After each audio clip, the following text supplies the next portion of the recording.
So you brought up little chlorophyll, and it makes me think about the CNLA board meetings that we had, and I suggested that you should wrap the emerging leaders board report, and then went to AI to generate some options for your name. And Lil Oh, Chlorophyll and Compost Malone were two winners, and I am disappointed to report that you did not wrap our no, emerging leaders I did. report. I honestly thought you were going to go with, and I have prepared one for you today.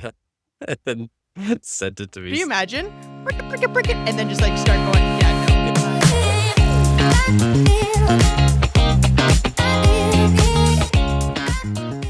Yeah, I think if I rapped on the podcast and in the boardroom, I would lose respect twicefold.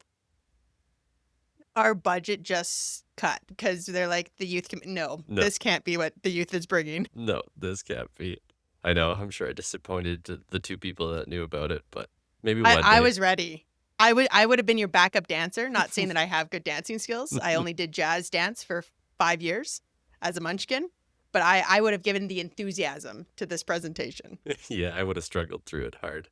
Maybe one day, or very late at night. One of the others. Well, until that time, walk us through the CNLA board meeting. What are your thoughts? This is kind of like a fun reflection time because a lot happened.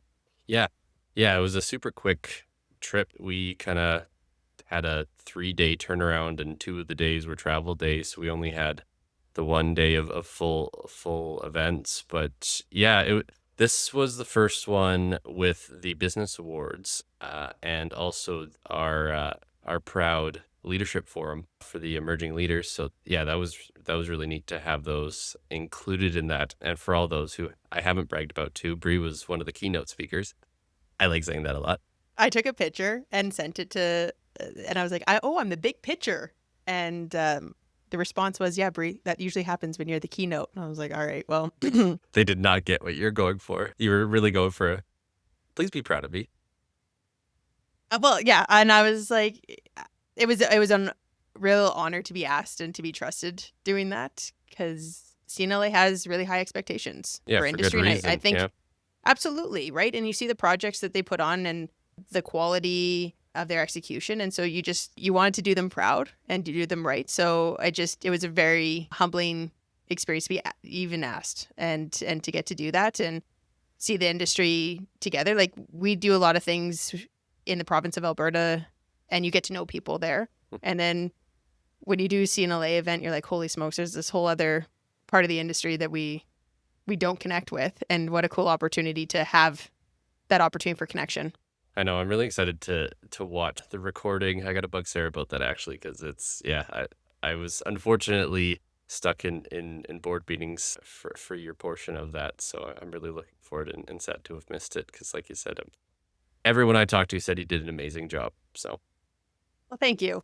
Yeah, and I for can't listeners, verify that now, but maybe you didn't. Your opinion may or may not change after. I think I was making some people nervous when I was like, I have an activity. And they're like, you have an activity? Well, what do you mean you have an activity? Some context for that too. We were having breakfast and then walking into the board meeting because there's a little bit of time when the meeting started before Brianna was asked to speak, and she slaps some paper down in front of me. I need scissors for this. And I was like, what? What do you mean? I need scissors. Go find scissors. So, yeah, found some scissors, and we spent the first few minutes of the board meeting cutting her activities up. Yeah, it's a arts and crafts project wherever I go, and I appreciate that you just were like, you didn't even ask questions. You just went, got the scissors, brought them back, and you're like, well, I'm on a need-to-know basis on the use of these scissors. Well, and we kind of tag teamed because I did the keynote, then I came back to the board meetings, and then you actually ran the round tables. I was like, whoa, that's a tongue twister. So talk about the round tables that you got to be a part of. Yeah, there was a few different topics, and I was moderating essentially the connection from schooling to professional careers. And how to kind of facilitate that. So I actually wish I had some of my questions in front of me because I could have maybe spoken to the class about these. But it was nice. We actually, again, speaking as to the forum itself, we had 54 people register, which kind of surpassed a lot of our expectations. Unfortunately, the weather wasn't super great. So we did have a little bit of a loss that way, but we were able to expand our round tables. Yeah, round tables. Now I'm just thinking like round robins. Thank you for that. Have a competitive aspect to Yeah. the leadership. Yeah, so they were able to expand and have a few more tables of the same topics. So yeah, so I was lucky enough to be asked to moderate some of those, and it was just yeah, great conversation about how I didn't have any students in mind, which I would have loved to have. Obviously, not disappointed in who sat at my table, but it would have been awesome to have that student experience that I'm, even though everyone calls me a baby, I'm pretty removed from. I would like to say at this point. But yeah, it was neat learning about everyone's experiences going from school to their career and how they got into their career and everything. So that was basically what my table was about. Mm. And then you were there for the panel, right? No, I No. wasn't Oh, actually. No, wow. I was still in board meetings. Yeah, you and I really Hmm. swapped spots in the kids' corner. Yeah, and then we stayed there. I guess I for some reason I had in my head that you were part of the listen to the panel too. So I guess we'll have to watch the recording on that, both of us. No, and then Film shout out review. to watching some film. This is really becoming sport. Um, but shout out to Alex Godfrey from Atlantic area. He's on our emerging leaders committee, and he was on the panel. And Kelsey on our emerging leaders, Kelsey White, she was moderating the panel. Yeah, and a couple round tables as well. And was I think Yeah. like a lot of the sessions and stuff, yeah. So so some folks did some pretty cool roles through that emerging leader opportunity. Maita was one of the ones with the round table, so it's Mhm. cool just to also meet our emerging leaders in person. Yeah, in person, yeah. Um, I know because it's funny, and sometimes the first comment that I got actually was, "Wow, you're way taller in person," and you get caught off guard because you're like, "Oh yeah, you just see me in this box. Yeah, Yeah, you for have no idea." for context, she's almost 6 feet, so it's not like Yeah, "Oh, you're tall." It's like, "Oh, you're tall." yeah, and then if I put heels on for my, you know, 3 times a year high heel quota, it just gets a little bit taller. I know Which I did bust out the heels. I had to keep checking myself I was taller than you.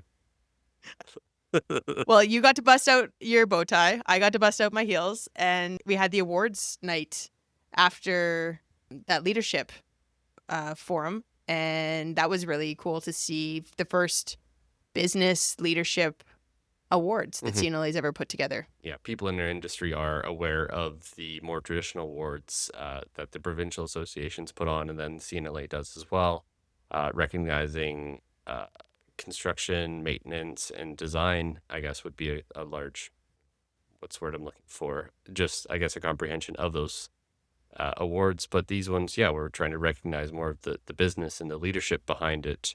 Yeah, it was really neat to see that being recognized and actually going back to the roundtables, that was a big topic. What are strong skills that we felt would really elevate students' careers? And it was the soft skills.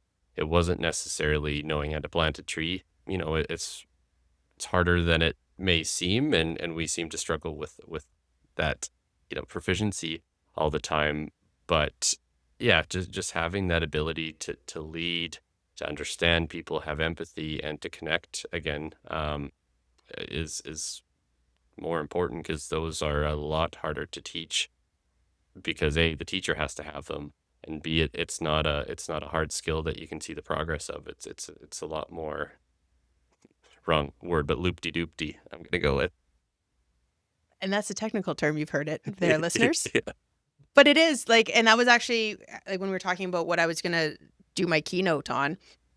We went back and forth on a few topics, and we kind of landed on communication and conflict management, where it's hard too because my communication skills and styles may be different than yours, right? And it's trying to like find that happy medium. I think of communication honestly kind of like the glorified Goldilocks. Like I don't want to give too much. I don't want to give too little. I have to find like what's just right. And everyone's Just right. idea of Yeah. is different. And you have to kind of navigate that and take the time to understand what people's communication styles are. And then also you have to have some self-awareness of like what your communication skills are. I had to learn where like I can be like really direct and to the point where like I say good morning. Like I'm polite, but like I don't maybe do like the, how was your weekend or whatever when I'm ready to rock and roll on a Monday morning because Yep. I have already had 20 emails that I've dealt with, and so I'm just like already jumped into Hmm. the day and being like, oh, I gotta pause. The I gotta business, pause yeah. and like, yeah, because I'm just like full bore into the business, and I gotta be like, hey, warm up and not slam people in like a brick wall. So that's something that recently I'm working on for that piece. And then, when I was building out the keynote and also just like reflecting on my own experiences, I'd have to say like 90% of like the conflicts that arise come from some kind of broken communication. And because you weren't in the keynote, it's not like I'm telling you this multiple times, but I actually looked, I know. Let me tell you what you missed. No, I was reading a study, and it's based in the States, but I couldn't find a Canadian equivalent study. But people in the workplace, they are consumed 2.8 hours a week by conflict in the workplace. Which is 2.8 crazy. hours a week. Yeah, I was like, is that that's a 40-hour week, and 2.8 is like that's It is. crazy. Yeah, just in the conflict. Yeah, and that's per person. And so that actually rounds out to $359 billion loss in unproductive man hours. $359 billion loss Just because people are consumed in conflict and unresolved conflict and all those kinds of things. And I was floored by that number. I was like, yeah, that's an issue. Mhm. And how do we fix that conflict, and how do we make people better communicators, that ergo we maybe avoid some of the conflict, but when we do have conflict, we can find our way through it. Yeah. Because there's so many people that just are like conflict avoidant.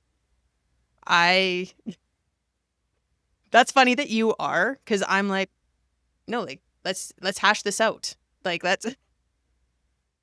so you're gonna turtle and you're gonna be like, no, please don't. If we have conflict on this show, and Bree's just gonna be like, nope, sit down. We're hashing this out. No one's going anywhere. Put your mic on. Put your headphones on. Yeah. We're talking.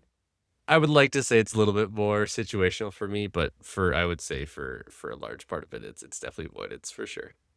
Which, if Well, we're and there's speaking about bettering ourselves, yep, working on that. by the end of the season, the listeners are gonna have a list and keep track of like the things we said we're working on. Oh yeah, Personally. that's a mistake. Yeah, no, that's gonna be a never-ending list for sure. Should we ask people to edit that part out, or? But I think we can be better, and I am working on speaking to be understood. I think is something that I always want to be understood. And sometimes I will keep talking because I'm like, nope, you don't understand where I'm coming from. You don't understand how much this bugs me, or how wrong I think this is. I recently found out that I may be a Hufflepuff, which was devastating because I was Gryffindor. Devastating. Like, yeah. Oh, yeah. If you want to see Bree in tears, tell her Well, after the Pottermore Oh. quiz that I was. What are you? I was gonna say I don't think we can move on from this until we actually resolve this. I'm also a Hufflepuff. Okay, no shade on the Hufflepuffs. Let's just. I definitely would have pegged you for more of a Ravenclaw, Oh no, I see but now. I don't like that answer either. Like, so here's why I thought I was a Gryffindor, because I thought that like I'm action based, and I true. have that determination. Here's why apparently I'm a Hufflepuff, and I'm still learning how to accept this, is that I feel things, and I have like this very much justice piece to me. And like when someone or something is wrong, I'm like a dog with a bone and cannot drop it, to the point where like my loved ones will be like, Bree, can you just move on? And I'm like, I don't know if that's possible. I know. Yeah. Like I'm like, nope, bone is still fastened in my mouth. Can't handle it. And so actually, it's funny when I was sharing to my friends and family that I was doing this keynote on conflict management and communication, there was a chuckle of the irony, because I do actually find myself in a decent amount of conflict, and it's not like butting heads, fist fights conflict. It is, I don't think that was right. And I just like, I can't sit there and pretend that I'm okay with it. Like I look around the table lots of times and I'm like, I know you don't agree with this, but you're just going to be quiet. And I can't do that.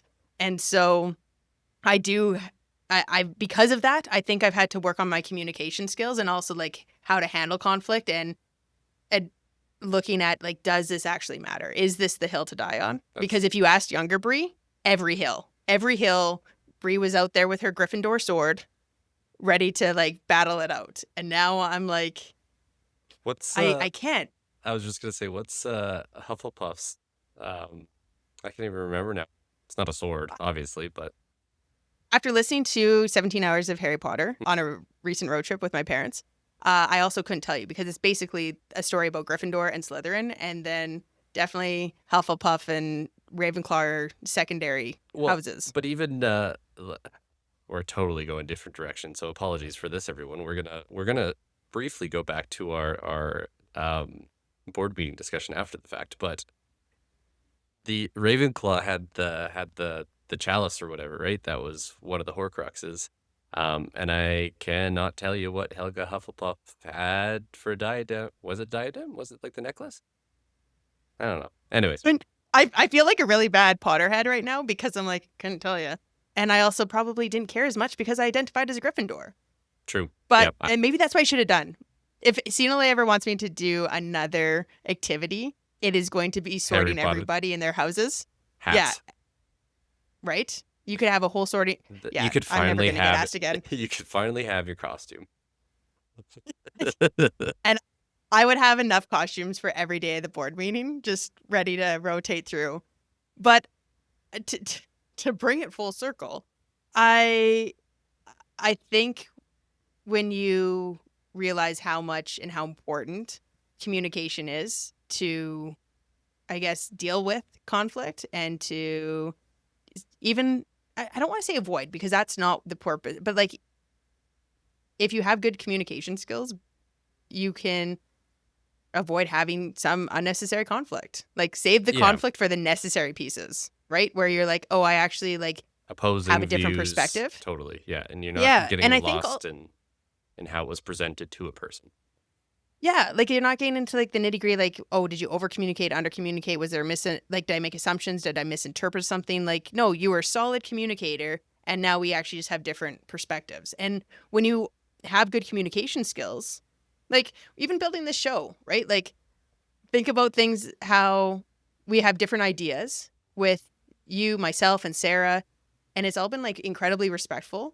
And like, there's sometimes where you're like, no, I think that's a bad idea, but like, no one's like, oh my god, this is horrible. Like they now think that I suck as a person. Like they don't, just because it's communicated really well and really honest. And I think we've also established that foundation of we want to give the best podcasts that we're capable. Who knows what that is? I think well, it's the best we're doing. So, you know. Yeah, but like, yeah, we want to do that. So how we're all on the same team. We all have the same goal. How do we achieve that? And I think also in this world right now, like, we're pretty divisive, right? Mm-hmm. Like, and we also speak to try and change people's minds. We're realistic. I'm slowly learning that that's not a realistic goal or action item in a conversation. Like I can speak to be understood, but at the end of the day, the likelihood of me changing your mind is probably very slim.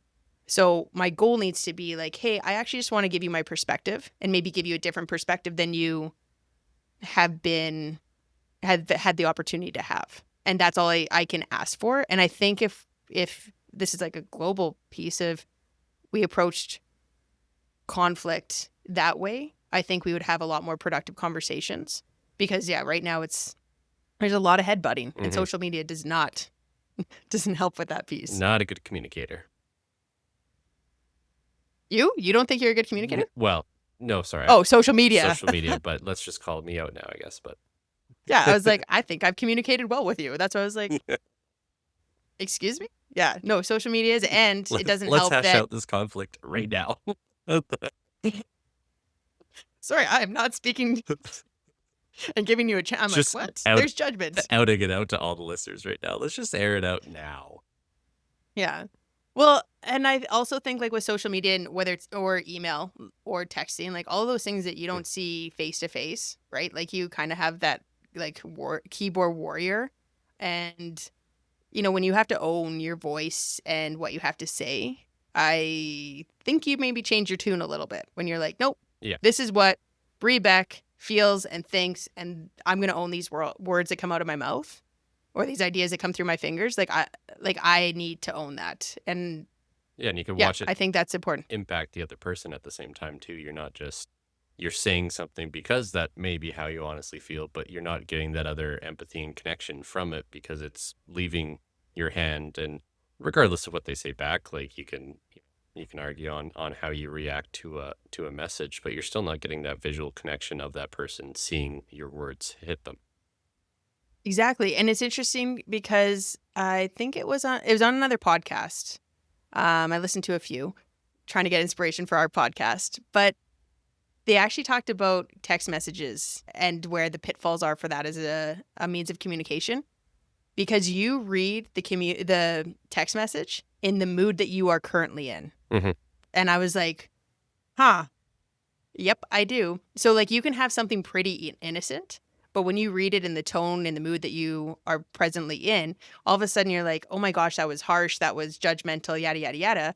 When it could be like a super innocent piece and an innocent question. Totally. And like, coming from us that have to message a lot of people who don't know us honestly at all, um, that can come out way differently. Like I have this conversation a lot. I message people that I don't know way differently than I message people that I do know, obviously, because I want to come across probably a better way.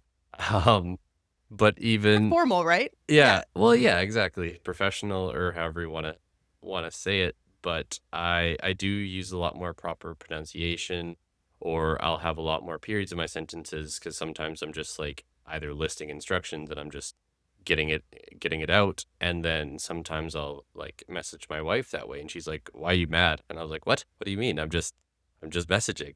But it's how my yeah, it's yeah, very like proper, and it's not how I usually communicate to people that I'm comfortable with.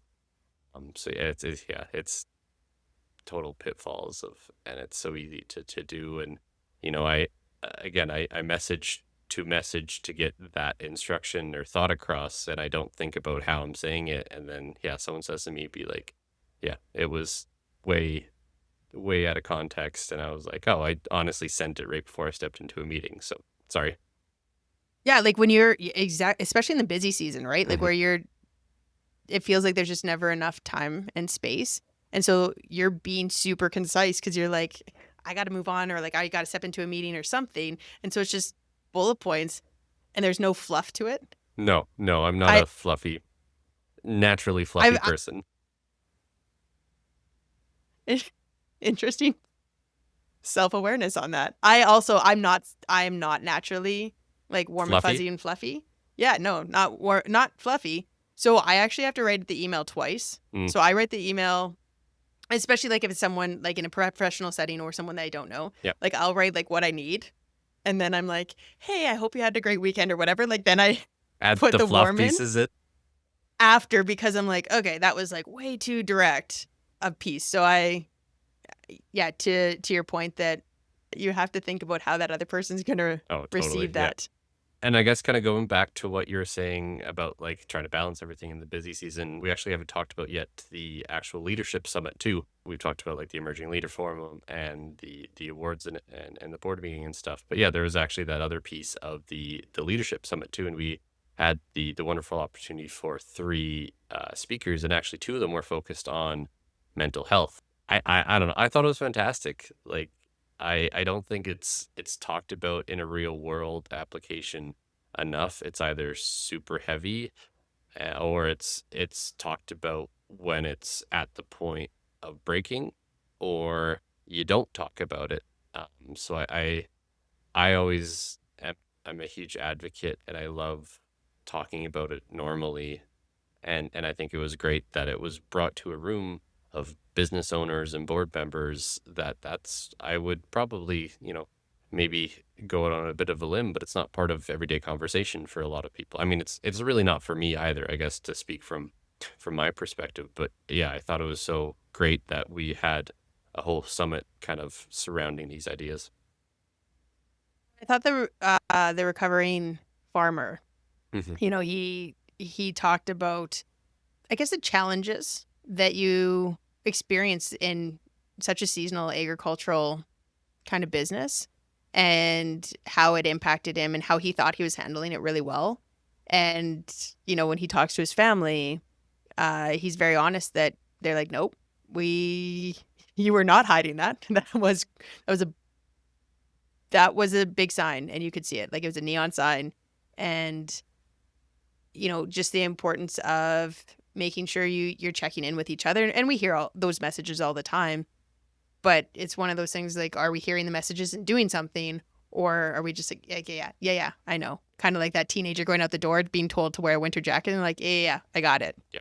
So yeah, I thought it was good on bringing that topic and that message to the forefront, and like you said, to the business owners of also, because I think sometimes business owners are the last ones to look after themselves, Oh, and yeah. I Because, I mean, and you were talking about supervisors, it right?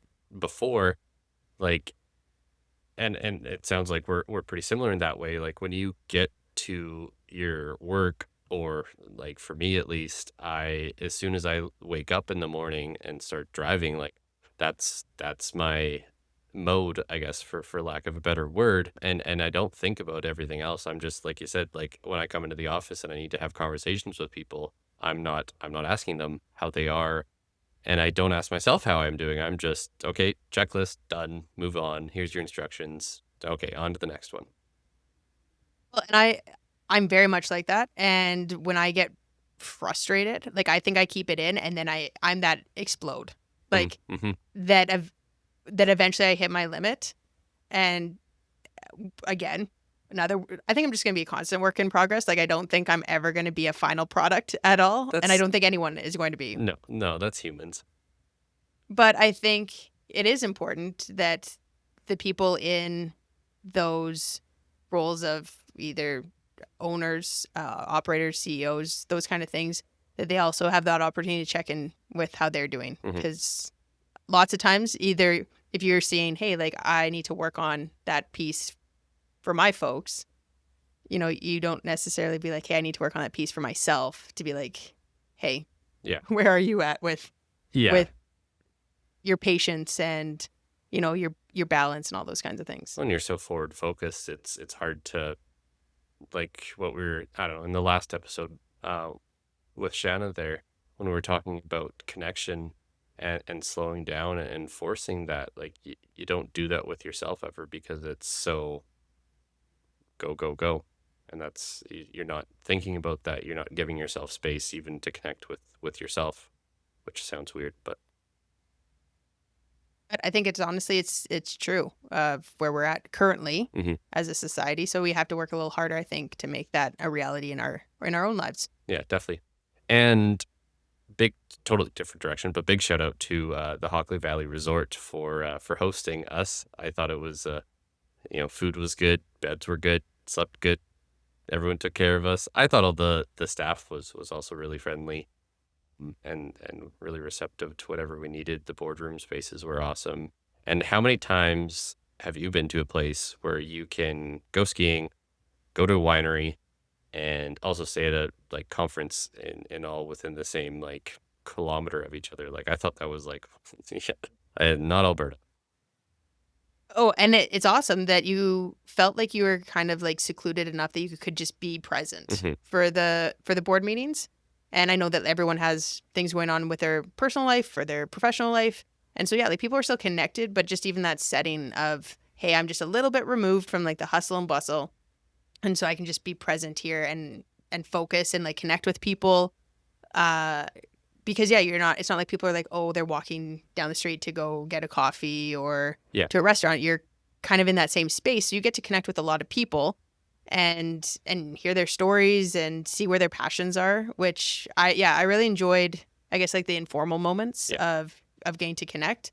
And I'll be like, I would say this even if you weren't present on our show. I really like our little Alberta cohort. Like, I really get the I referred to you at the nursery as the Alberta boys, but no, like getting to connect with you and Jeff and Joel, I think we're like-minded, but no one's the exact same. And so being able to form relationships that you get to feel safe, giving your honest opinion and bouncing ideas of like, how can we push the industry to be better within our control? What can we do at Green Industry? Like, just having those informal conversations, I think, is really important. And it was a great opportunity just to continue to connect on that. And yeah, you're correct. The resort was fantastic. I don't know how many times I told you I was looking for the chocolate chip cookies, the infamous chocolate chip cookies. Oh yeah, I'm surprised. Actually, I wanted to break that up pretty fast. Big shout out to whoever supplied those, baked those, because you have a lifelong admirer from Alberta. Bree Like anytime, loved those. anytime Alec would like get up to go anywhere, I'm like, cookies? Did you see Cookies? the Question cookies? mark. Yeah. And so yeah, very much pro chocolate chip cookie fan.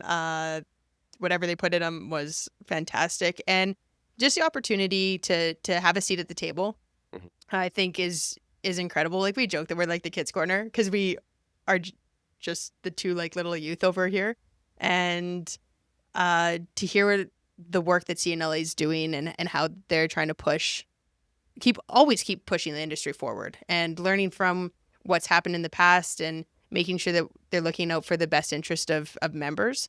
You really get kind of like a front row seat when you get to be at the table. And I think it's really appreciated that they ask and truly care about what our youth perspective is. Like, I think sometimes people put positions on boards or whatever more as a check mark, but really with CNLA, I truly feel like we do have a voice, and that voice, they want to hear it. And when we make suggestions and stuff, they ask more, they ask for clarification, and, very collaborative and I don't want to sound corny, but like empowering. So I think that was a really big takeaway from the last couple of days. Yeah, and I can't even think of how many times I've been asked for my opinion, like, oh, like, what do you think about this, or what does the emerging leader committee think about this? Which is, I don't know, daunting for me to speak for a cohort of people. I always feel super awkward and be like, well, I can't speak for my committee, but this is my opinion. Yeah, and like you said, it doesn't feel like a check mark, and I think that's incredible. And I can't wait for the next one. It'll be the summer board meetings in August, so that'll be something to look forward to. So, yeah, yes, thank you to St. John's. St. John's. We're going to the other coast. Yes, so thank you so much for CNLA again for the opportunity, Hockley Valley Resort for the hospitality. Yeah, and the CNLA staff, thank you so much for all the support, whether it's for this show or just for any of the initiatives that members are trying to do. Tremendous team that really cares and wants to do a good job. So thank you for always saying a standard, no matter what it is, whether it's just hosting and giving the framework for the board meetings. You get a 250-some page board meeting document like that the staffers put together. Like, that doesn't happen overnight. No. And no, it doesn't. Lauren with putting together the awards night, like, the team is just, and we're going to miss, like, we can't do like all the names, but just a huge shout out to CNLA staff that your work is very much seen. Yeah, staff, volunteers, and we're still learning, but all the committees and all the subcommittees within the committees that serve other committees, it just really goes to speak for how many problems they're trying to help solve or push forward. So, yeah. Or even fix before they become a problem, right? Mm-hmm. Like, being super proactive and being like, hey, I think this could be an issue. How could we be ahead of the ball? Totally, yeah. So again, thank you for listening along to us. Please always share, subscribe all along the CNLA social channels. So whether on YouTube, Instagram, Spotify, and Apple Podcasts. And we're excited for you to join along for the next one. Thanks for branching out. Yeah.